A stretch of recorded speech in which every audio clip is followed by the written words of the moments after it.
Medieval Europe, the period of the Dark Ages. Introduction. During the Middle Ages, which lasted from the 5th to the 15th century, Europe went through various phases and changes. One of the most well-known periods of the Middle Ages is often referred to as the Dark Ages, though this name is somewhat oversimplified. The Dark Ages, myth and reality. The Dark Ages is often associated with a slowdown in intellectual development and culture.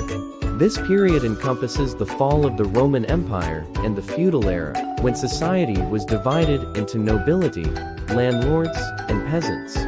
While intellectual progress slowed compared to ancient Rome, the Middle Ages were not entirely dark.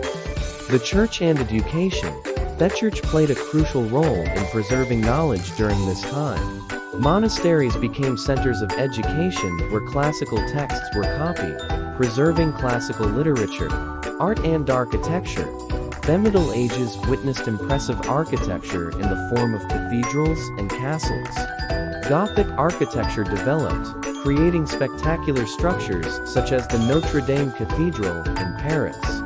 Trade routes. During the Middle Ages, European merchants established important trade routes like the Silk Road and the Via Maris. This promoted cultural exchange and trade between the East and the West. The end of the Dark Ages. The theme of the Dark Ages is marked by the development of the Renaissance, a renewed interest in classical art and philosophy. Conclusion. While the Middle Ages are often perceived as the Dark Ages, it was a complex period with many different aspects.